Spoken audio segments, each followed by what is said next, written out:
Decode presented by KEI Wires and Cables. विकसित भारत का विकसित wire. Powered by HF deluxe, नए इंडियन की deluxe bike. Co-powered by Mongia steel, steel का बादशाह. इन एसोसिएशन विद चले ज्यादा और पैसे बचाए, इसीलिए अब से जो धोए वो धो डाला. सभी पशुपालकों की पसंद, देश का नंबर 1 कपिला पशु आहार.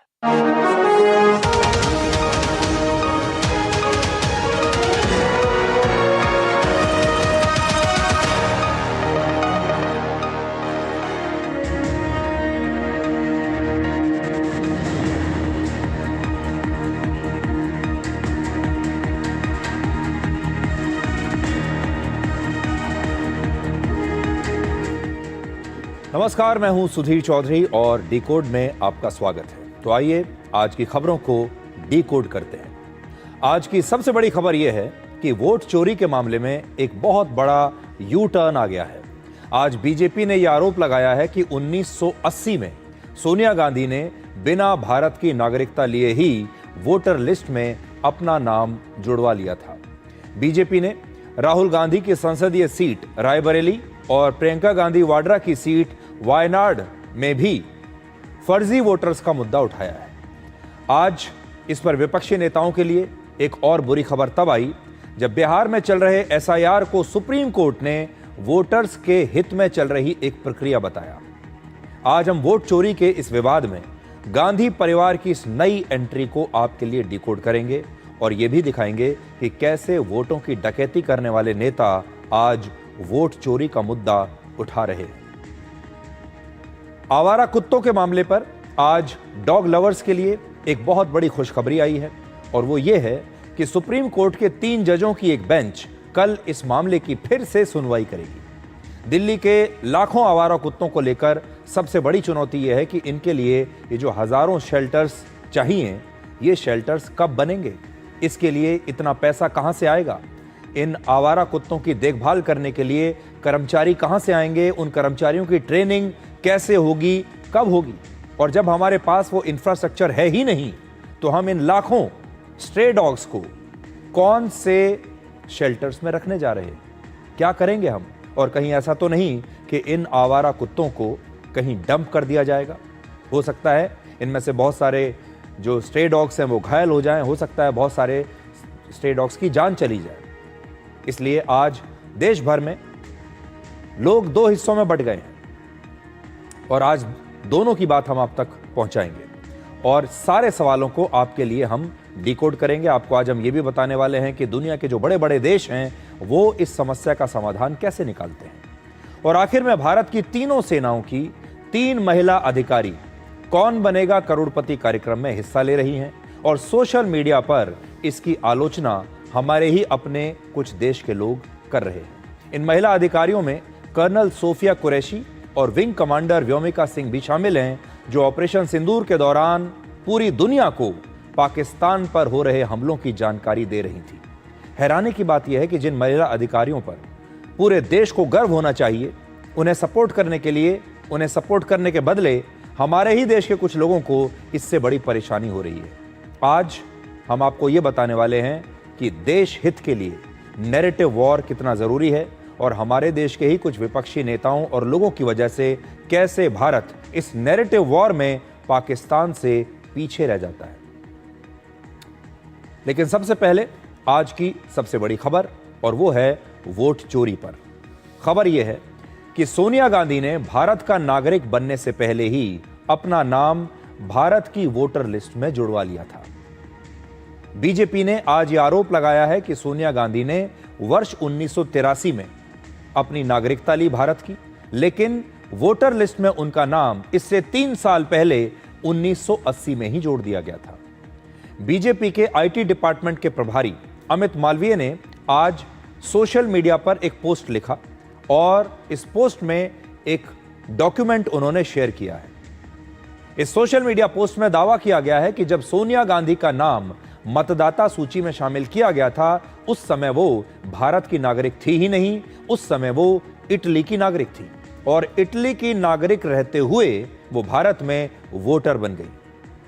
इस दस्तावेज में वर्ष 1980 लिखा हुआ है 1980 में नई दिल्ली लोकसभा क्षेत्र की मतदाता सूची का पुनरीक्षण हुआ था और 1 जनवरी 1980 को सोनिया गांधी का नाम मतदाता सूची में शामिल किया गया था, जबकि वो उस समय भारत की नागरिक नहीं थी।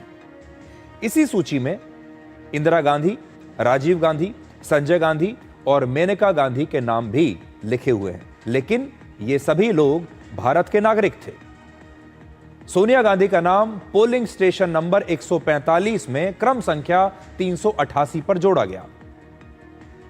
बीजेपी ने एक और बड़ा दावा किया कि विरोध होने के बाद सोनिया गांधी का नाम इस मतदाता सूची से यानी इस वोटर लिस्ट से हटा लिया गया और फिर 1983 में उनके नाम को दोबारा से जोड़ दिया गया।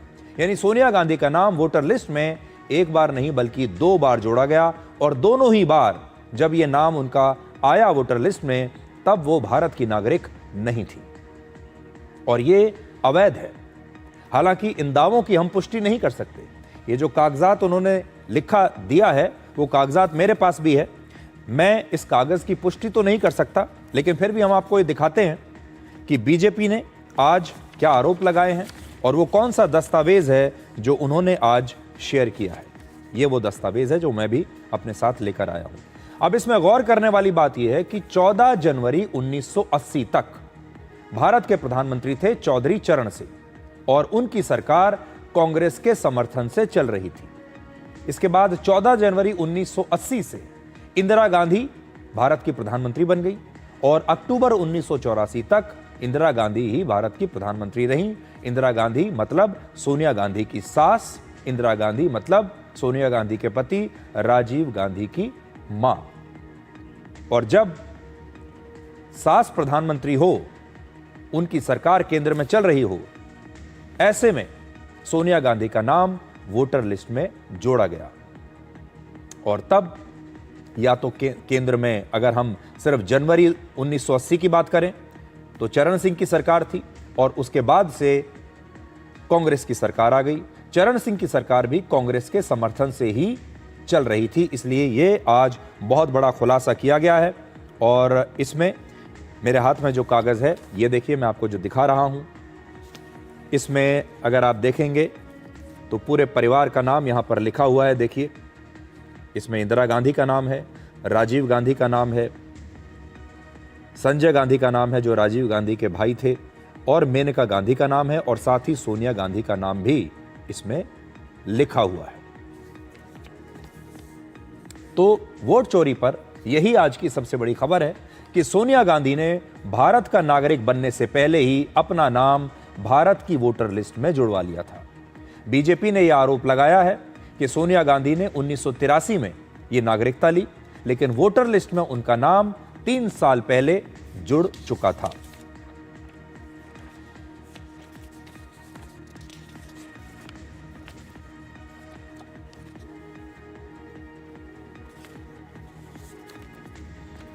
और जो कागजात हैं वो आपकी स्क्रीन पर हैं। इसमें आप साफ साफ पढ़ सकते हैं।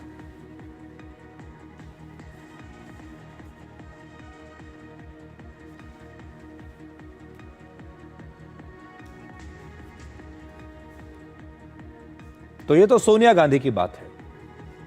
अब देखिए कि राहुल गांधी इन दिनों सोशल मीडिया पर वोट चोरी को लेकर अलग अलग विज्ञापन पोस्ट कर रहे हैं। इससे यह पता चलता है कि कांग्रेस पार्टी ने यह सोच लिया है कि वो वोट चोरी को अब अपना सबसे बड़ा मुद्दा बनाने वाले हैं, और कांग्रेस पार्टी ने एक रणनीति के तहत वोट चोरी को लेकर कई सारे विज्ञापन बनाए हैं। एक बहुत बड़ी कैंपेन उन्होंने चलाई है और वो विज्ञापन अब राहुल गांधी सोशल मीडिया पर पोस्ट कर रहे हैं, जिसमें अगर आप देखेंगे तो आपको ऐसा आभास होगा जैसे पूरे देश में ही वोटों की चोरी हो रही है और नकली जो वोटर्स हैं आपकी जगह नकली वोटर वोट डाल रहे हैं। लेकिन अब बड़ा सवाल यह है कि राहुल गांधी के अपने ही परिवार का नाम अब नकली वोट के एक बड़े स्कैम में आ गया है, और उनकी मां जो है सोनिया गांधी, उनके बारे में कहा जा रहा है कि उन्होंने देश का नागरिक बनने से पहले ही वोटर लिस्ट में अपना नाम जोड़ लिया। बीजेपी ने आज जिस तरह वोटर चोरी के मामले में सोनिया गांधी का जिक्र किया है उससे राहुल गांधी के पूरे कैंपेन की अब हवा निकल जाएगी। अब आपको एक तस्वीर दिखाते हैं। बैलेट पेपर से वोटिंग जब हुआ करती थी, जब बैलेट पेपर से वोटिंग हो रही है, तब सोनिया गांधी के साथ उनके पति राजीव गांधी खड़े हैं और राजेश खन्ना भी उस समय मौजूद हैं। तो पहले कुछ इस प्रकार से जो वीआईपी परिवार हुआ करते थे, उनके लिए नियम कानून नहीं चलते थे। वैसे अगर आप आज वोट डालने के लिए जाते हैं, तो जब आप वोट डाल रहे होते हैं तो आपके आसपास उम्मीदवार का होना गैर कानूनी माना जाता है। आप अकेले जाते हैं, गुप्त रूप से अपनी वोटिंग करते हैं। कोई भी इंसान आपके आसपास नहीं होना चाहिए। उम्मीदवार तो बिल्कुल नहीं होना चाहिए, किसी पार्टी का नेता आपके आसपास नहीं होना चाहिए। जब आप वोट डालने के लिए जाते हैं तो आप अकेले ही जाते हैं। लेकिन पहले जब सरकारें अपनी हुआ करती थीं, तो गांधी परिवार के सदस्य कैसे वोट डालते थे, यहां पर आप देख सकते हैं।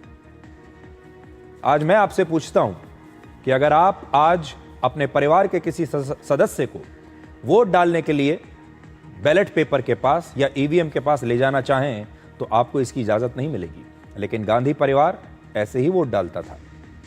आज बीजेपी ने कांग्रेस पर वोट चोरी से जुड़े कई और घटनाओं का जिक्र किया है और बताया है कि कैसे कांग्रेस में हर बार चुनाव हारने पर कोई ना कोई बहाना खोज लिया जाता है और राहुल गांधी सिर्फ अपने परिवार की इस पुरानी परंपरा को निभा रहे हैं कि जब भी उनके परिवार में दूसरे लोग भी जो थे, वो जब चुनाव हारते थे तो दोष किसी न किसी के ऊपर डाल दिया करते थे। 1957 में बूथ कैप्चरिंग करके कांग्रेस ने काम किया। 1967 में कांग्रेस ने जे&के में, जम्मू कश्मीर में पूरी तरह से एक तरह से रिगिंग करके विरोधियों के नॉमिनेशन तक खत्म करवा के ये सब कार्य कर दिए। और सरदार पटेल पे तो आज मैं क्या कहूं, वो तो कांग्रेस ने अंदर ही अंदर उनके साथ जो किया, नहीं तो सरदार पटेल शायद पहले प्रधानमंत्री होते। तो रिगिंग पार्टी के अंदर भी और देश के चुनाव में भी कांग्रेस की करने की आदत रही है। और जस्टिस सिन्हा ने जो इंदिरा गांधी जी को 2 अकाउंट्स पे गिल्टी किया था, वो आप देखिए इलेक्टोरल माल प्रैक्टिस के लिए किया था। और 1975 में जब ये उन्होंने कहा, तो 1971 के चुनाव में सरकार के सत्ता का दुरुपयोग सरकारी मशीनरी का, सरकारी कर्मचारियों का कैसे किया जा सकता है, ये कांग्रेस की एक बड़ी नेता ने करके दिखाया और चुनाव उनको फिर उसके खिलाफ जजमेंट आई। देश को बाद में आपातकाल झेलना पड़ा। 1987 में नेशनल कॉन्फ्रेंस के साथ मिलकर लार्ज स्केल रिगिंग कांग्रेस ने की। और राइट साइड पे देखिए, कीर्ति जाजी ने कहा कि पोलिंग बूथ लूटने का काम उनके और उनके पिताजी के लिए और कांग्रेस के नेताओं के लिए उस समय की कांग्रेस ने किया था। ये एक नहीं, ऐसे अनेक उदाहरण हैं। और इस परिवार और पार्टी का शुरू से ये रहा है कि चुनाव हारते हो तो वोटर पे ठीकरा फोड़ दो, या इलेक्शन कमीशन पे ठीकरा फोड़ दो, या इलेक्शन कमीशन के नियमों पर, कार्यप्रणाली पर प्रश्न चिन्ह खड़ा कर दो। इंदिरा गांधी जी ने तो यहां तक कह दिया कि मतदाता मूर्खों का टोला है। Indira Gandhi said voters a bunch of fools. और इस 77 का चुनाव हारने के बाद कहा। 1999 में जब राजीव गांधी जी हारे तो उन्होंने बैलेट पेपर पर ठीकरा फोड़ दिया। वो उस समय कहते थे इलेक्ट्रॉनिक मशीन लाओ, आज उनके सुपुत्र राहुल गांधी जी कहते हैं कि भाई ईवीएम बंद करो, वापस बैलेट पेपर पे जाओ। तो बीजेपी ने अब गांधी परिवार को ही इस पूरे मामले में घसीट लिया है। और बीजेपी ने आज एक और बड़ा आरोप लगाया कि प्रियंका गांधी वाड्रा की जो सीट है वायनाड, वहां पर 93,000 से ज्यादा, और राहुल गांधी की जो लोकसभा सीट है रायबरेली, वहां पर 2 लाख से ज्यादा वोट संदिग्ध हैं। और जैसा मैंने आपको बताया कि ये दोनों जो सीट हैं बड़ी वीआईपी सीट हैं। एक सीट से राहुल गांधी चुनाव लड़ते हैं और दूसरी सीट से प्रियंका गांधी वाड्रा जो उनकी बहन है वो चुनाव लड़ती हैं। और बीजेपी ने यह भी दावा किया है कि कन्नौज में करीब 3 लाख और मैनपुरी में 2.5 लाख वोट संदिग्ध हैं। अब देखिए, कन्नौज से अखिलेश यादव चुनाव लड़ते हैं और मैनपुरी से उनकी पत्नी डिंपल यादव सांसद हैं। समाजवादी पार्टी भी वोट चोरी के नाम पर स्पेशल इंटेंसिव रिवीजन का जोरदार विरोध कर रही है। इसलिए आज बीजेपी ने इन दोनों ही राजनीतिक परिवारों को इसमें घसीट लिया। अब आज आपको इतिहास में ले जाना बहुत जरूरी है, क्योंकि आज आपको यह पता होना चाहिए कि एक जमाने में, आज तो वोट चोरी की बात हो रही है, एक जमाने में वोटों की डकैती हुआ करती थी और वोटों के बड़े बड़े डकैत थे। आप में से बहुत सारे लोग शायद 1980 और 1990 के दौर में या तो पैदा नहीं हुए होंगे, या आपको याद नहीं होगा कि जब ईवीएम नहीं थी हमारे देश में और जब बैलेट पेपर से यानी कागज से वोट डाला जाता था, तब हमारे देश में क्या होता था। आज आपको पुराने जमाने की कुछ तस्वीरें दिखाते हैं। माना जाता है कि भारत में पहला बूथ कैप्चरिंग का मामला वर्ष 1957 में बिहार के बेगूसराय जिले में आया था। यह घटना भारतीय चुनाव इतिहास में एक काली छाया के रूप में आज भी दर्ज है। 1957 में बिहार में कांग्रेस पार्टी की सरकार थी और उस समय श्री कृष्ण सिंह बिहार के मुख्यमंत्री थे। यह आजाद भारत का दूसरा आम चुनाव था और उस समय चुनाव प्रक्रिया काफी हमारे देश में नई थी। बिहार में 1957 से बूथ कैप्चरिंग का जो सिलसिला शुरू हुआ, वो उसके बाद कई दशकों तक रुका नहीं और 1995 आते आते ये जो बूथ कैप्चरिंग का बिजनेस मॉडल था, ये राजनीति का एक बहुत बड़ा हिस्सा बिहार और दूसरे राज्यों में बन गया। 90 के दशक में बिहार में बूथ कैप्चरिंग की कई बड़ी घटनाएं हुई। तब पूरे देश में इन घटनाओं की चर्चाएं हुआ करती थी। जो अखबार थे और बड़ी बड़ी पत्रिकाएं थी, उनमें बूथ कैप्चरिंग पर कवर स्टोरीज छपती थी और अखबारों की हेडलाइंस बूथ कैप्चरिंग को लेकर बना करती थी। आज वही पुरानी कुछ तस्वीरें हमने आज आपके लिए दूरदर्शन की लाइब्रेरी से निकाली हैं। ये जो तस्वीरें आप देख रहे हैं, ये दूरदर्शन की लाइब्रेरी से हमने आज आपके लिए खास तौर पर निकाली हैं कि 90 के दशक में कैसे जो गुंडे बदमाश हुआ करते थे, डकैत हुआ करते थे, वो इन अवैध हथियारों के बल पर बूथ्स को लूट लिया करते थे। 90 के दशक में बिहार को बूथ कैप्चरिंग की प्रयोगशाला कहा जाता था और बूथ कैप्चरिंग का जो काम था वो राजनीतिक संरक्षण में हुआ करता था। यानी जो लोग थे, इन्हें भाड़े पर लिया जाता था और इनकी संरक्षण का काम सरकारें या फिर नेता किया करते थे। पॉलिटिकल पार्टीज इन्हें संरक्षण दिया करती थी, इनका ध्यान रखती थी, क्योंकि चुनाव में ये सारे जो लोग हैं ये उनके काम आएंगे। चुनाव में जीत सुनिश्चित करने के लिए गुंडों और बाहुबलियों को इस्तेमाल किया जाता था। ये लोग अवैध हथियार अपने साथ रखते थे, बाहुबली थे और इनका काम ही था बूथ कैप्चर करना, यानी चुनावी बूथ को लूटना। ये वोटों के लुटेरे थे। जैसे आज आप जो सुन रहे हैं, अभी लोग कह रहे हैं कि वोटों की चोरी हो रही है। ये वो जमाना है जब वोटों को लूट लिया जाता था। ये वोटों के लुटेरे थे, ये डकैत थे, वोटों की डकैती पड़ती थी, क्योंकि उस समय कोई डेटा उपलब्ध होता नहीं था, सब कुछ ऐसे कागज पर होता था। तो ये लोग जाते थे बूथ पर, जितने भी वोट थे उनको लूट लिया करते थे और धीरे धीरे इसी बूथ कैप्चरिंग की वजह से बिहार की राजनीति में बाहुबलियों का कब्जा हो गया, गुंडे बदमाशों का कब्जा हो गया। और ये जो गुंडे हैं, ये पहले नेताओं के लिए बूथ कैप्चरिंग करते थे और बड़े बड़े नेताओं को पैसा लेकर चुनाव जितवाते थे। जो ज्यादा पैसा देता था उसके लिए काम करते थे। फिर इन सारे गुंडे बदमाशों को, डकैतों को ये समझ में आया कि अगर हम अपनी ताकत के बल पर किसी नेता को चुनाव जितवा सकते हैं तो हम खुद क्यों नहीं चुनाव जीत सकते। तो इससे बढ़िया तो यह है कि हम खुद चुनाव लड़ लें। और यहीं से गुंडे, बदमाश, डकैत, जो इस प्रकार के अपराधी प्रवृत्ति के जो लोग थे, इनकी राजनीति में एंट्री हुई और फिर ये खुद चुनाव लड़ने लगे और बूथ कैप्चरिंग के दम पर ये लोग विधायक बनने लगे, सांसद बनने लगे। और उस जमाने में मैं आज नाम नहीं लेना चाहता, लेकिन बहुत सारे लोग ऐसे हैं जो लंबे समय तक राजनीति में रहे और उनकी राजनीति में एंट्री ऐसे ही हुई थी। पहले वो बाहुबली हुआ करते थे, दूसरे नेताओं को बूथ कैप्चरिंग करके बंदूक के सहारे चुनाव जितवाते थे, फिर खुद चुनाव जीतने लगे। और गुंडे जब बाहुबली और नेता बन गए, उस समय बूथ कैप्चरिंग करने वाले कई गैंग्स देश भर में अलग अलग राज्यों में सक्रिय थे। बिहार में सक्रिय थे, पश्चिम बंगाल में सक्रिय थे। और उस समय ये गैंग्स बूथ कैप्चरिंग के लिए कैसे काम करते थे, आज आपको सुनना चाहिए। और ये पुराना एक इंटरव्यू में आपको ऐसे ही एक बूथ कैप्चर करने वाले डकैत का आज सुना रहा हूं। आप खुद सुनिए हमारे देश में पहले चुनावों का कैसे मजाक उड़ाया जाता था। पूरा जोर शोर से तैयारी है। पूरे बिहार में तैयारी चल रहा है जोर शोर से। जो नेता भी ज्यादा पैसा देगा उसको सपोर्ट किया जाएगा। हम लोग तैयारी कर रहे हैं पूरी जोर शोर से। ISI के द्वारा पैसा की कमी नहीं है। गोली का जरूरत है, बम का जरूरत है, बारूद का जरूरत। बूथ कैप्चरिंग का तो जहाँ तक प्रश्न है, हम हर एक बूथ पर चाह रहे हैं कि अपने आदमी को रिपोर्ट कर दें और हमारे पास सभी तरह का साधन मौजूद है। गाड़ी घोड़ा आर्म्स पैसा कोई चीज का मतलब कोई कष्ट नहीं है। जिस तरह से भी हो हमको बूथ पर कब्जा करना है।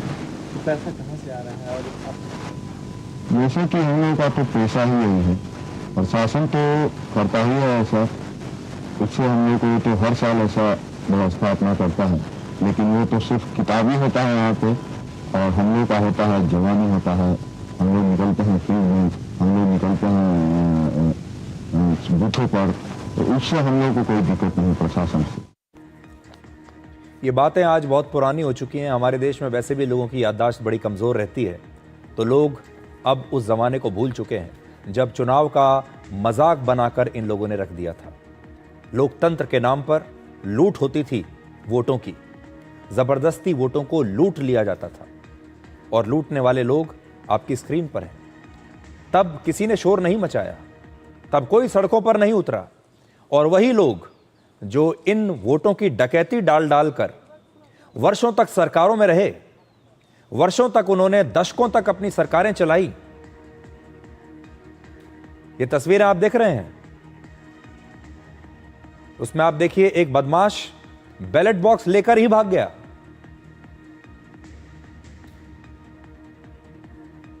जब इस तरह की तस्वीरें सामने आती थीं, तब इनमें से किसी विपक्षी नेता को कोई परेशानी नहीं, क्योंकि तब वो इसके लाभार्थी थे। इसी बिजनेस मॉडल की वजह से वर्षों तक, दशकों तक सरकारें चलाते रहे, और आज वही लोग वोट चोरी का मुद्दा उठा रहे हैं। बिहार में एक ऐसा दौर आ गया था कि पंचायत के चुनाव से लेकर लोकसभा के चुनाव तक हर चुनाव में बूथ कैप्चरिंग यानी वोटों की डकैती हुआ करती थी।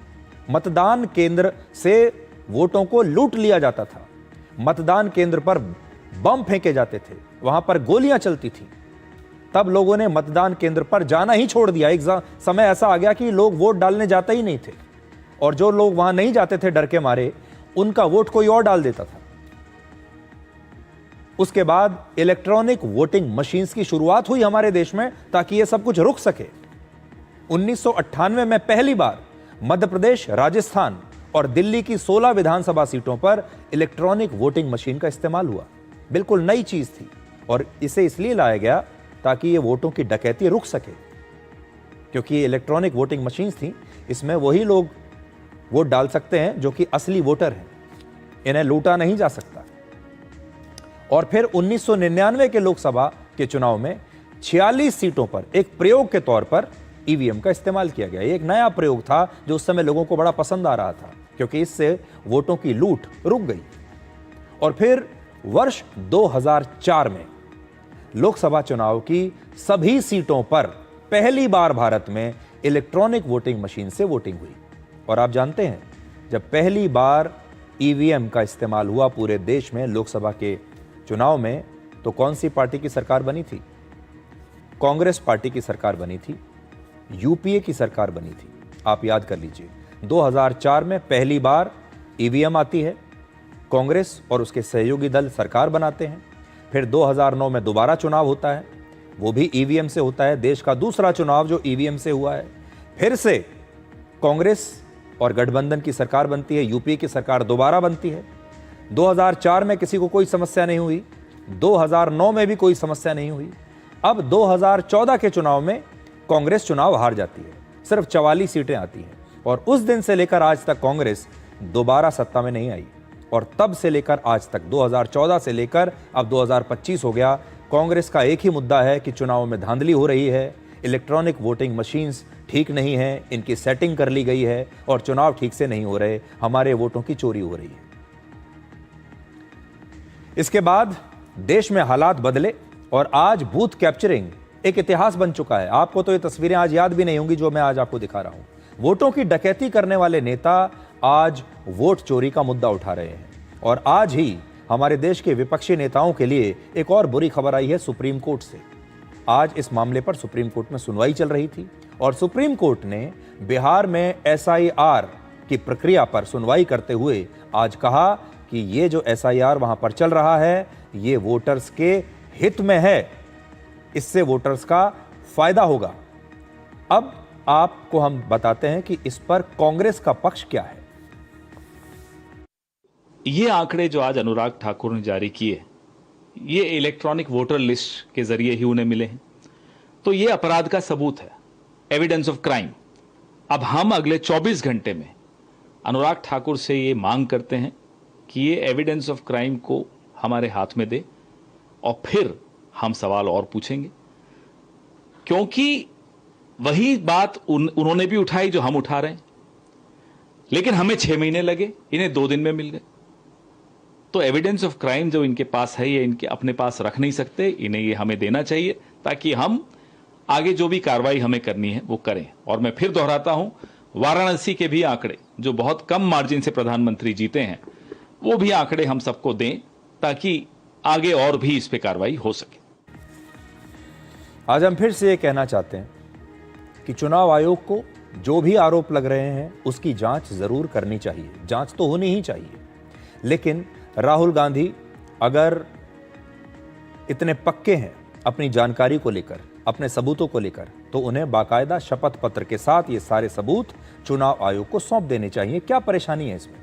अगर चुनाव आयोग पर विश्वास उन्हें नहीं है तो फिर वो ये सारे सबूत सुप्रीम कोर्ट को भी सौंप सकते हैं। और आप जानते हैं कि सुप्रीम कोर्ट में इस पर सुनवाई चल रही है। कल भी इस पर सुनवाई हुई थी, आज भी सुप्रीम कोर्ट में इस मामले पर सुनवाई हुई है, SIR के मामले पर। और सुप्रीम कोर्ट ने आज भी चुनाव आयोग के पक्ष में ही टिप्पणी की है और कहा है कि ये जो SIR की प्रक्रिया है ये वोटर्स के हित में है, इससे वोटर्स को ही फायदा होने वाला है। तो राहुल गांधी के लिए हमारे पास सलाह यही है कि वो सुप्रीम कोर्ट जाएं, ये सारे सबूत सुप्रीम कोर्ट को दे दें, या फिर चुनाव आयोग जाएं, उनके पास जितने भी सबूत हैं, उन्होंने जो भी होमवर्क किया है वो चुनाव आयोग को दे दें। लेकिन अगर आप देखेंगे, राहुल गांधी चुनाव आयोग या सुप्रीम कोर्ट जाने की बजाय सिर्फ सड़कों पर उतरकर विरोध प्रदर्शन कर रहे हैं, सिर्फ सोशल मीडिया पर विज्ञापन डाल रहे हैं, नए नए अपने वीडियोस बना रहे हैं। ये सब करने की बजाय उन्हें संवैधानिक रास्ता अपनाना चाहिए। अब आपको आज की दूसरी बड़ी खबर बताते हैं। पाकिस्तान के प्रधानमंत्री शहबाज शरीफ ने सिंधु जल संधि पर भारत को एक नई धमकी दी है। शहबाज शरीफ ने कहा है कि भारत ने अगर पानी रोकने की कोशिश की तो पाकिस्तान इसका एक बहुत बड़ा और निर्णायक जवाब देगा। अमेरिका के राष्ट्रपति डोनाल्ड ट्रंप का जब से पाकिस्तान को साथ मिला है, जब से अमेरिका पाकिस्तान के साथ जब से इन दोनों की दोस्ती हुई है, उस दिन के बाद से अगर आप देखें तो पाकिस्तान की भाषा ही बदल चुकी है। पाकिस्तान की भाषा भारत के खिलाफ कहीं ज़्यादा आक्रामक हो रही है। और आज ऐसा लगता है कि पाकिस्तान के जो बड़े बड़े नेता हैं, प्रधानमंत्री हैं, उनके आर्मी चीफ हैं, जो भारत को आज लगातार धमकियां दे रहे हैं, ये भाषा इनकी है या अमेरिका की है? इनके अंदर इतना आत्मविश्वास कहाँ से आ रहा है? इतने बड़े बड़े दावे ये कैसे कर रहे हैं? इतनी बड़ी बड़ी धमकियां कैसे दे रहे हैं? उसके पीछे है अमेरिका का साथ, उसके पीछे हैं डोनाल्ड ट्रंप, जिन्होंने अब पाकिस्तान को अपना नया दोस्त बना लिया है। और जब से ये नया रिश्ता कायम हुआ है दोनों देशों के बीच, तब से पाकिस्तान के नेता लगभग हर रोज भारत को नई नई धमकियां दे रहे हैं। मैं ये बताना चाहता हूं आज दुश्मन को कि अगर तुम हमारा पानी बंद करने की धमकी देते हो तो ये बात जहन में रखना कि पाकिस्तान की एक बूंद भी तुम पाकिस्तान से छीन नहीं सकते। उस खुदाए बुजुर्गों बरतर की कसम है कि अगर तुमने ये हरकत की तो दोबारा तुम्हें वो सबक सिखाएंगे कि तुम कानों को हाथ लगाओगे पाकिस्तान का तुम कभी भी।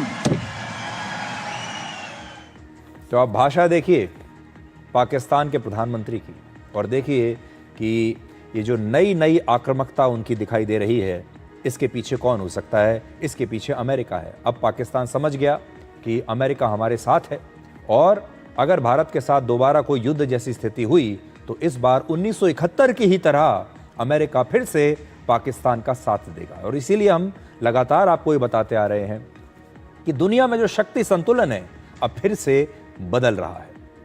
आज प्रधानमंत्री शहबाज शरीफ को जवाब मिला है भारत के नेता असदुद्दीन ओवैसी से। ओवैसी ने कहा कि शहबाज शरीफ की धमकियों का भारत पर कोई असर नहीं पड़ने वाला। ब्रह्मोस है हमारे पास, और फिर उनको भी समझना चाहिए कि वो उन्होंने खुद कहा कि मैं स्विमिंग कॉस्ट्यूम में था तो मुझे मालूम हुआ कि 9 एयरबेस चले गए। इस तरह की बकवास उनको नहीं करनी चाहिए। आप एक मुल्क के वजीर आजम हैं, आप एक कुछ तो खैर आपको उसका पासो लिहाज नहीं होगा, मगर इस तरह की आप जबान इस्तेमाल कर रहे हैं जो हम पे कोई असर नहीं करेगा। पानी इंडस वाटर ट्रीटी को सरकार ने एबेंस में रखा है।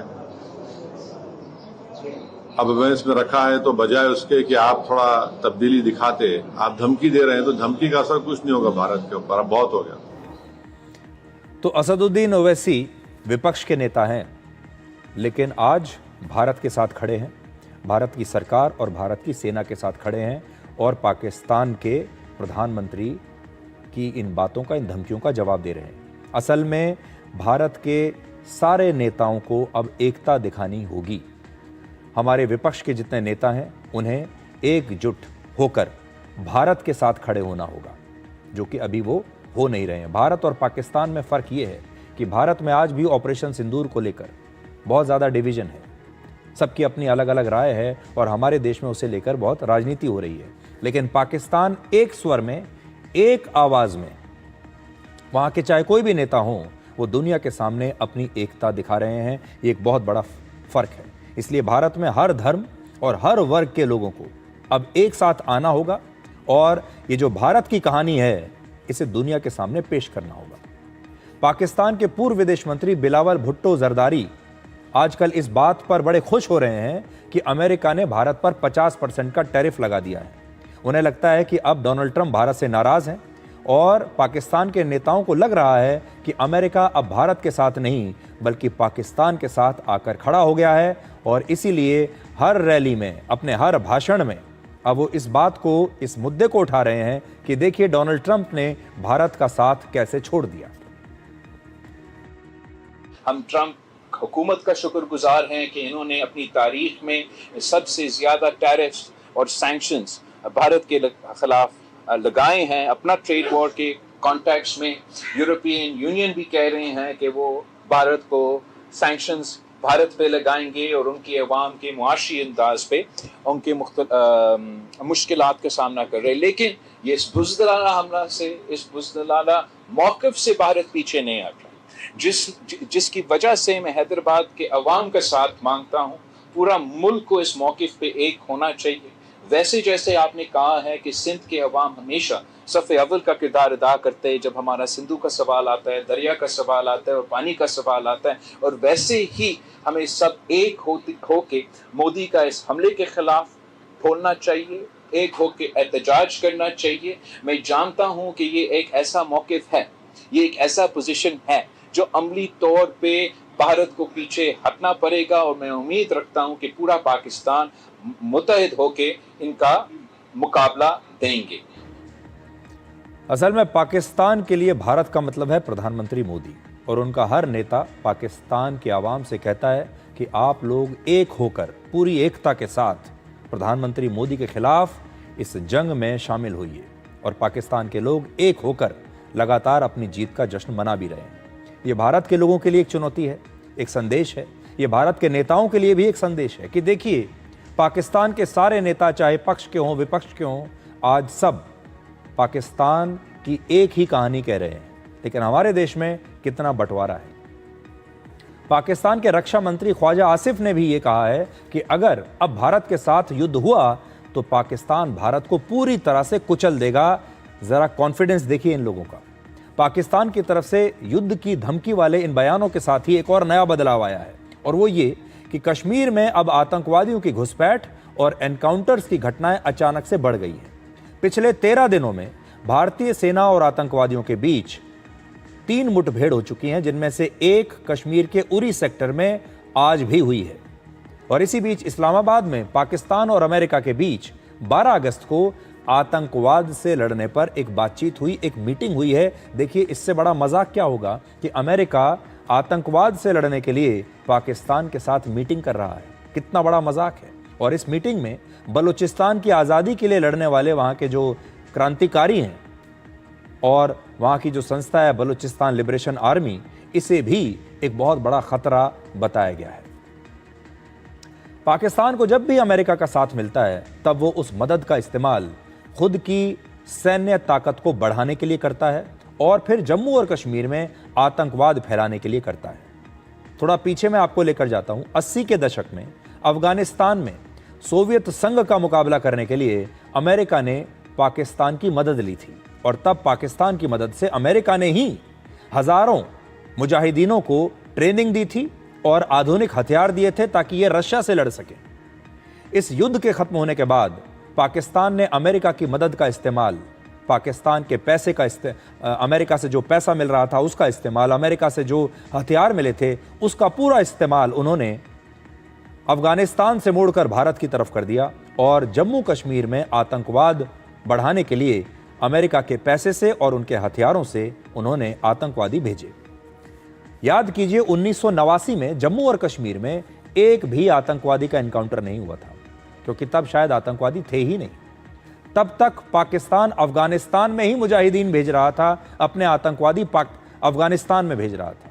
जब अफगानिस्तान से ये आतंकवादी खाली हो गए तो 1990 में जम्मू कश्मीर में 183 आतंकवादी मारे गए। देखिए, पहली बार 183 आतंकवादी हमने 1990 में मारे। 3 साल के बाद 1993 में हमारी फोर्सेस ने वहां पर 1300 से ज्यादा आतंकवादियों का एनकाउंटर किया और यह बढ़ते बढ़ते वर्ष 2001 में हमारी सेना ने 2850 आतंकवादियों का एनकाउंटर किया। यह संख्या 2001 तक आते आते 7 गुना बढ़ गई और अब भी यह आशंका है कि पाकिस्तान की सेना अब आतंकवादियों को और ज्यादा समर्थन देगी और भारत पर दबाव बनाने की और कोशिश करेगी। 14 अगस्त को पाकिस्तान का स्वतंत्रता दिवस है, 15 अगस्त को हमारा होता है और इस दिन आप देखिएगा, नोट करके रखिए, पाकिस्तान एक बार फिर से ऑपरेशन सिंदूर को लेकर और वैसे भी भारत के खिलाफ एक नया दुष्प्रचार करने वाला है। अब हम क्या कर रहे हैं? हम ये कर रहे हैं कि भारतीय वायुसेना अब ऑपरेशन सिंदूर के अपने अनुभवों का इस्तेमाल करके अपनी रणनीति में नए बदलाव कर रही है।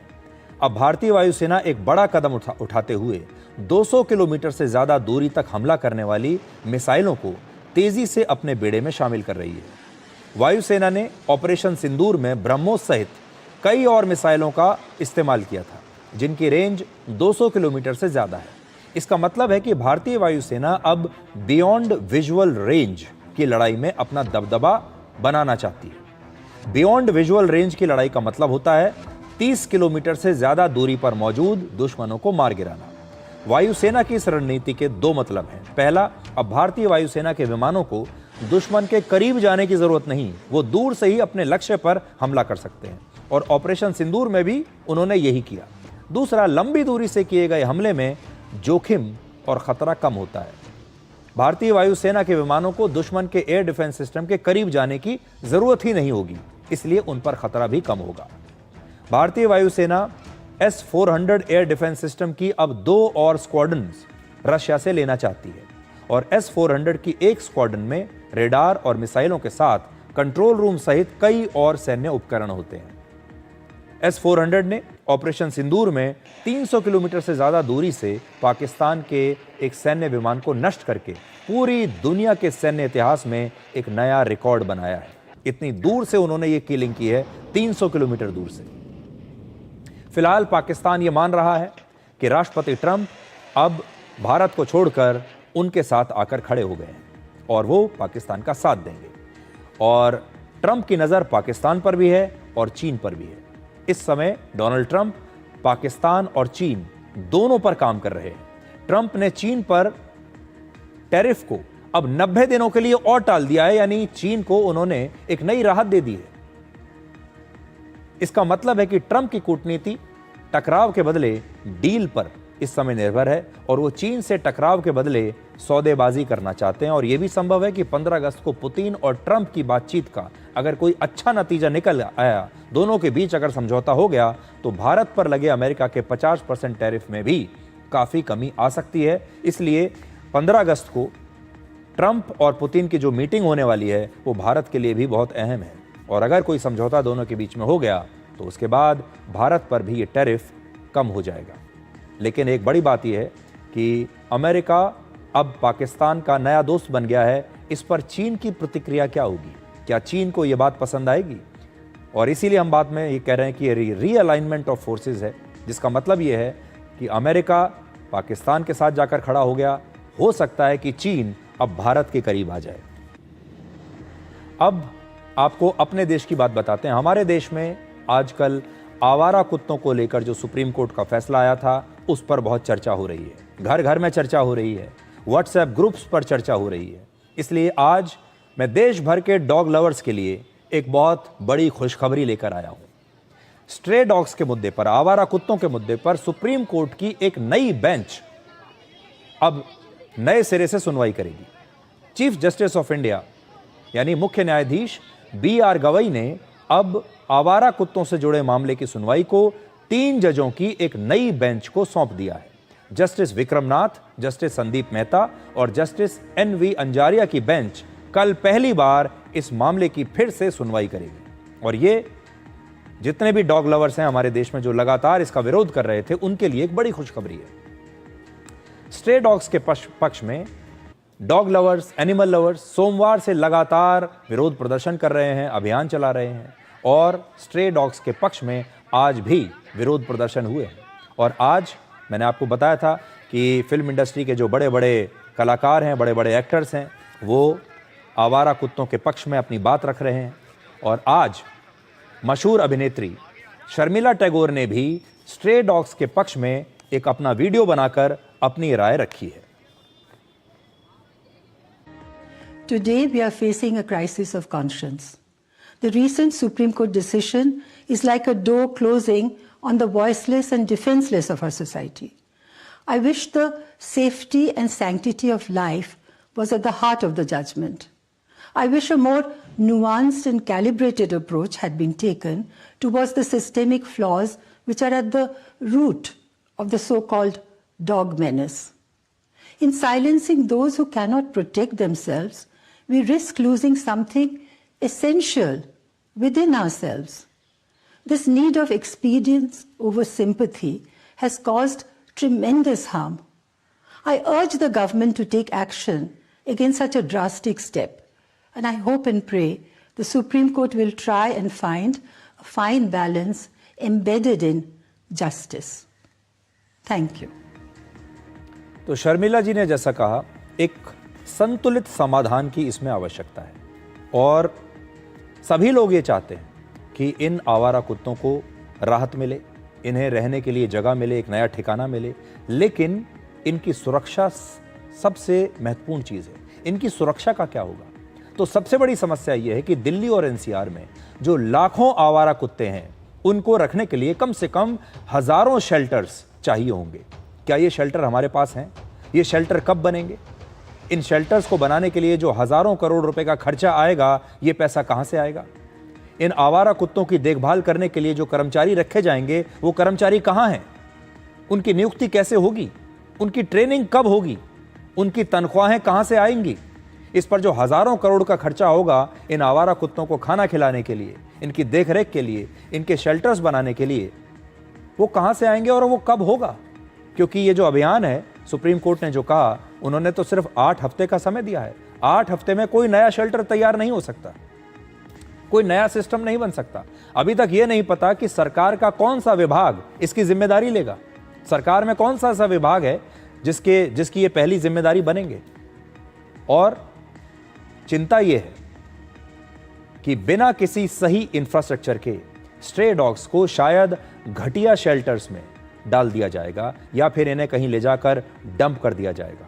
इससे इन स्ट्रे डॉग्स की सेहत बिगड़ सकती है, नुकसान हो सकता है और काफी संख्या में इनकी मौत भी हो सकती है, क्योंकि इन्हें रखने की कोई जगह ही नहीं है।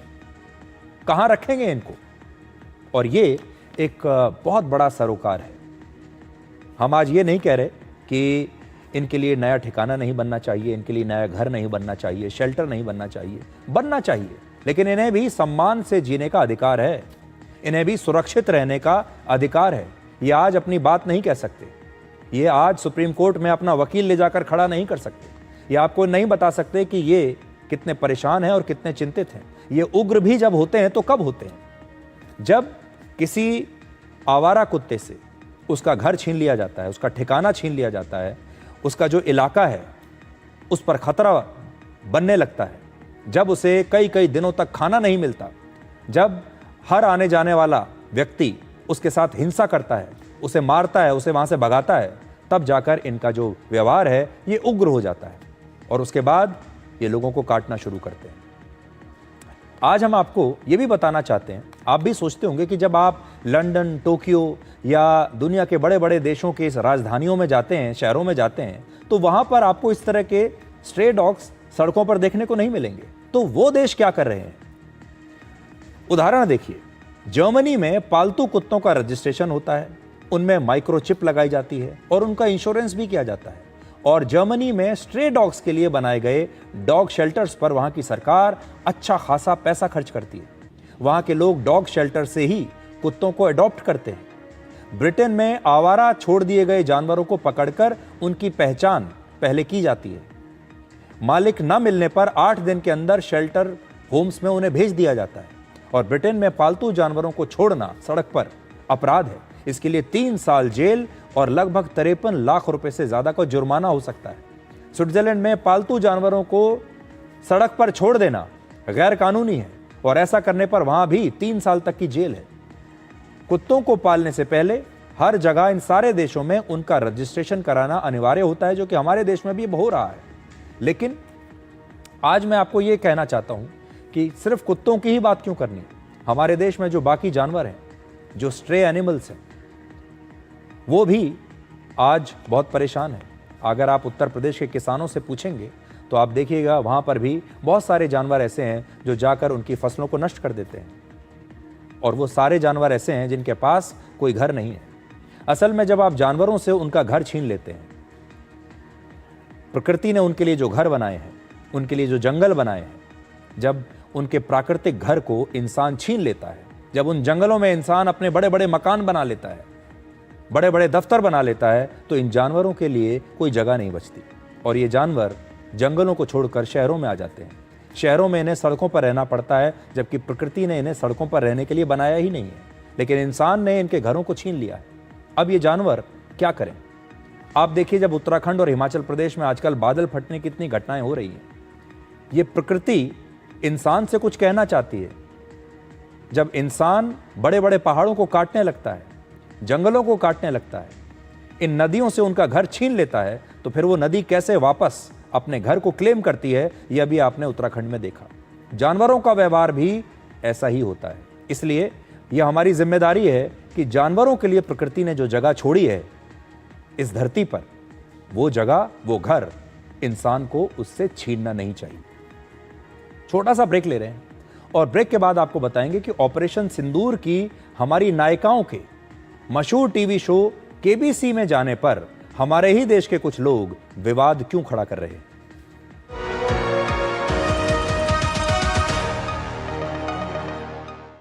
कौन है जो जोड़े देश को? विकसित भारत का विकसित भारत। वो शर्मील का बच्चा खो गया। इरादा ढूंढने का है, चलिए।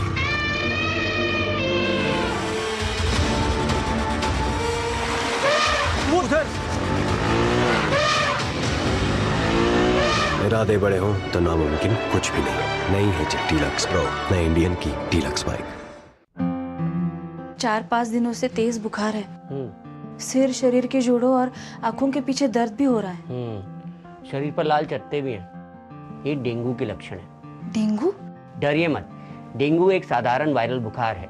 उपयुक्त इलाज व तरल पदार्थ लेने पर घर पर ही ठीक हो जाता है। बहुत कम मामलों में बुखार के उतरने के बाद भी रक्तस्राव या बीपी कम होने पर अस्पताल में भर्ती होने की जरूरत होती है। डेंगू के लक्षण देखते ही डॉक्टर से मिलें, खून की जांच करवाएं और डेंगू से बचें।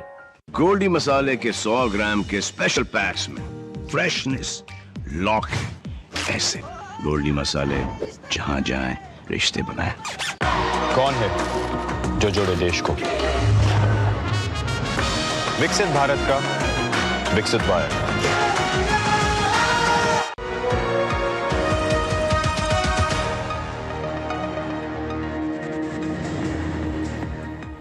आपने मशहूर कार्यक्रम कौन बनेगा करोड़पति का नाम तो सुना ही होगा। हम यहाँ केबीसी की प्रमोशन करने के लिए नहीं आए हैं। आज मुद्दा कुछ और है। 15 अगस्त को केबीसी यानी कौन बनेगा करोड़पति कार्यक्रम का एक स्पेशल एपिसोड आने वाला है। आप जानते हैं स्वतंत्रता दिवस है और उस दिन देशभक्ति से जुड़े हुए एपिसोड भारत के अलग अलग टीवी कार्यक्रमों पर आते हैं। इस खास एपिसोड में भारतीय सेना की 3 महिला अधिकारी हिस्सा ले रही हैं। भारतीय सेना की कर्नल सोफिया कुरैशी, भारतीय वायुसेना की विंग कमांडर व्योमिका सिंह और भारतीय नौसेना की कमांडर प्रेरणा देवस्थली मशहूर एक्टर अमिताभ बच्चन के साथ आपको केबीसी में हॉट सीट पर नजर आएंगी। आपने ऑपरेशन सिंदूर के दौरान कर्नल सोफिया कुरैशी और विंग कमांडर व्योमिका सिंह को न्यूज चैनल्स पर देखा होगा, क्योंकि ये दोनों ही पाकिस्तान के खिलाफ ऑपरेशन सिंदूर के बारे में लगातार हमारे देश और पूरी दुनिया को जानकारियां दे रही थी। और तब इनकी बड़ी प्रशंसा हुई थी, तारीफ हुई थी कि हमारे देश की 2 बहादुर महिला ऑफिसर्स पूरी दुनिया को ऑपरेशन सिंदूर के बारे में बता रही हैं। जबकि जो तीसरी महिला अफसर हैं कमांडर प्रेरणा देवस्थली, वो नौसेना के युद्धपोत की कमान संभालने वाली देश की पहली महिला अधिकारी हैं। ये तीनों ही महिलाएं हमारे देश की नायिकाएं हैं, जिनकी बातें सुनकर भारत के हर व्यक्ति को गर्व होना चाहिए, भारतीय सेना पर गर्व होना चाहिए। लेकिन हमारे ही देश के कुछ लोग ऐसे भी हैं जो केबीसी में इन महिला अधिकारियों के हिस्सा लेने की आलोचना कर रहे हैं। वो आरोप लगा रहे हैं कि ये टीवी पर देशभक्ति का प्रदर्शन किया जा रहा है, जो नहीं होना चाहिए। कुछ लोग ये आरोप लगा रहे हैं कि सरकार अपनी लोकप्रियता बढ़ाने के लिए सेना का इस्तेमाल कर रही है, ऑपरेशन सिंदूर का इस्तेमाल कर रही है। इस तरह टीवी शो में आपने अपने भारतीय सेना के इन अधिकारियों को कैसे भेज दिया? आपको ये जानकर हैरानी होगी कि जिन महिला अधिकारियों की बातों को सुनकर पूरे देश को गर्व होना चाहिए था, उन पर हमारे देश के कुछ लोग आज आपत्ति जता रहे हैं। हमारे देश की 3 नायिकाएं एक टीवी शो में चली गईं तो हमारे देश के कुछ लोगों को परेशानी होने लगी। लेकिन अगर ऑपरेशन सिंदूर पर बॉलीवुड की 3 बड़ी एक्ट्रेस को लेकर कोई फिल्म बनाई जाती तो शायद किसी को कोई परेशानी नहीं होती और उस पर लोग खूब तालियां बजाते। अमिताभ बच्चन को हमारे देश में महानायक माना जाता है। केबीसी एक ऐसा शो है जिसे लोग देखते हैं अपने घर में, अपने परिवार के साथ देखते हैं, अपने बच्चों के साथ देखते हैं। अगर कोई शो देखा जाने वाला है और उसका होस्ट एक सम्माननीय व्यक्ति है, तो ऐसे शो में अगर हमारी 3 नायिकाएं जाती हैं तो इसमें किसी को क्या परेशानी हो सकती है, क्योंकि इससे ऑपरेशन सिंदूर की कहानी हमारे देश के हर परिवार, हर घर तक पहुंचेगी। ये तीनों ही महिलाएं देशभक्ति की रोल मॉडल्स हैं। हमें इन्हें सपोर्ट करना चाहिए, चाहे चैनल कोई भी हो, कार्यक्रम कोई भी हो। इनकी बातें सुनकर उनसे प्रेरणा लेनी चाहिए। लेकिन देखिए, हमारे देश के लोग जो हैं इसमें भी कुछ ना कुछ कमी ढूंढ लेते हैं। ये वही लोग हैं जिनकी वजह से भारत बार बार नैरेटिव वॉर में अक्सर पीछे रह जाता है। आपको याद होगा, ऑपरेशन सिंदूर के दौरान भी भारत के ही कुछ नेता अपनी ही सेना और सरकार पर सवाल उठा रहे थे, भारतीय सेना के नुकसान की बातें कर रहे थे, सेना से सबूत मांग रहे थे, जिसकी वजह से ऑपरेशन सिंदूर के दौरान भारतीय सेना की ऐतिहासिक जीत के बाद भी नैरेटिव वॉर में पाकिस्तान भारत से आगे निकल गया, क्योंकि उसने लगातार पूरे विश्वास के साथ झूठ बोला और हम पूरे विश्वास के साथ सच भी नहीं बोल पाए। नैरेटिव वॉर में हार का मतलब यह नहीं कि हमने ये युद्ध हार लिया, इसका मतलब यह है कि हम अपनी जीत को दुनिया तक सही तरीके से पहुंचा नहीं पाए। आखिर हमें अपनी देशभक्ति का प्रदर्शन करने में इतनी परेशानी क्यों है? हम ये क्यों भूल जाते हैं कि जब एक सैनिक मैदान में लड़ता है तो वो अकेले नहीं लड़ता, उसके साथ देश की भावनाएं और देश के 140 करोड़ नागरिकों की उम्मीद फ्रंट पर लड़ रही होती है। लेकिन हम सेना पर सवाल खड़े करके उन्हें इस नैरेटिव वॉर में बिल्कुल अकेला छोड़ देते हैं। कुछ उदाहरण देखिए। आज अमेरिका और चीन जैसे देश नैरेटिव वॉर में हमसे काफी आगे निकल चुके हैं। अमेरिका में सेना की ताकत को दिखाने के लिए हॉलीवुड में अरबों रुपए के बजट से बड़ी बड़ी फिल्में बनाई जाती हैं। इन फिल्मों का सिर्फ एक मकसद होता है, अमेरिका की सुपर पावर की छवि को दुनिया के सामने रखना। ये दिखाना कि अमेरिकी सेना अपने हर मिशन में कामयाब होती है। इन फिल्मों के निर्माण में अमेरिका की सरकार और वहाँ की सेना हर तरह की मदद करती है और अमेरिका के आधुनिक हथियारों को वहाँ की फिल्मों का हिस्सा बनाया जाता है। हॉलीवुड की एक चर्चित फिल्म है टॉप गन मैवरिक। ये 2022 में रिलीज हुई थी। इस फिल्म में टॉम क्रूज ने एक अमेरिकी पायलट की भूमिका निभाई। इस फिल्म में टॉम क्रूज 1970 के दशक में बने अमेरिकी फाइटर जेट F-14 से रशिया के सबसे आधुनिक फाइटर जेट सुखोई 57 को गिरा देते हैं। इस फिल्म को यूएस नेवी ने सपोर्ट करके बनाया था, यानी ये यूएस नेवी के सपोर्ट से बनी। उन्होंने बहुत मदद की, जिसमें एक साथ 2 संदेश दिए गए। पहला, अमेरिकी सेना बहादुरी से हर मुश्किल मिशन को पूरा करती है, अमेरिका के पायलट्स दुनिया में सर्वश्रेष्ठ हैं। दूसरा, 1970 के अमेरिकी फाइटर जेट ने 2020 के रशिया के फाइटर जेट को हरा दिया। रशिया के फाइटर जेट से अमेरिका के जेट बेहतर है, यानी अमेरिका का व्हाइट हाउस पूरी दुनिया की सत्ता का केंद्र है। अमेरिका की सेना और हथियारों का दुनिया में कोई मुकाबला नहीं। हॉलीवुड की फिल्मों में दुनिया को बचाने का मिशन व्हाइट हाउस से शुरू होता है और अमेरिका की सेना ही इसे अंजाम देती है। हॉलीवुड में इस तरह की फिल्में सिर्फ मनोरंजन के लिए नहीं बनती, इनसे अमेरिका को दुनिया की नज़रों में एक हीरो की तरह पेश करने का नैरेटिव गढ़ा जाता है। उनके जो सुपर हीरोज़ हैं वो भी यही कहानी आप तक पहुंचाते हैं, चाहे वो स्पाइडरमैन हो, चाहे वो सुपरमैन हो या दूसरे सुपर हीरोज हो। अमेरिका की तरह चीन भी अब नैरेटिव वॉर में बहुत पैसा खर्च कर रहा है और वहां भी चीन की सेना को सर्वश्रेष्ठ दिखाने के लिए बड़े बड़े बजट की महंगी फिल्में बन रही हैं। हॉलीवुड की फिल्म टॉप गन मैवरिक की तरह चीन की सेना पीपल्स लिबरेशन आर्मी की मदद से एक फिल्म बनाई गई जिसका नाम है बॉर्न टू फ्लाई। मई 2023 में रिलीज हुई इस फिल्म में चीन की वायुसेना की बहादुरी और उनके फाइटर जेट्स की टेक्नोलॉजी को अमेरिका से भी बेहतर दिखाया गया। चीन की सरकार आजकल पश्चिमी मीडिया के बड़े बड़े अखबारों और मीडिया हाउसेज में अपना पैसा लगा रही है, हजारों करोड़ रुपए लगा रही है ताकि चीन की छवि को पश्चिमी दुनिया में बढ़ा चढ़ाकर पेश किया जा सके। अमेरिका अपनी फिल्मों के जरिए चाहे अपना स्पेस मिशन हो, कोल्ड वॉर के दौरान रशिया के खिलाफ उनकी लड़ाई हो, अफगानिस्तान में उनका मिशन हो, इराक में उनका मिशन हो, वियतनाम में उनकी लड़ाई हो, हर मुद्दे पर उन्होंने हॉलीवुड में बड़ी बड़ी फिल्में बनाई हैं और अपनी कहानी अपने हिसाब से दुनिया को सुनाई है। यहां तक कि पाकिस्तान भी अब इस नैरेटिव वॉर में काफी मेहनत कर रहा है। अब पाकिस्तान ने अंग्रेजी में अपना एक ग्लोबल चैनल लॉन्च किया है जिसका नाम है एशिया 1। इस चैनल के जरिए भी पाकिस्तान अब दुनिया भर में अपने नैरेटिव को, अपनी झूठी कहानियों को अंग्रेजी में इन विदेशी एंकर्स के साथ दुनिया के सामने पेश करेगा।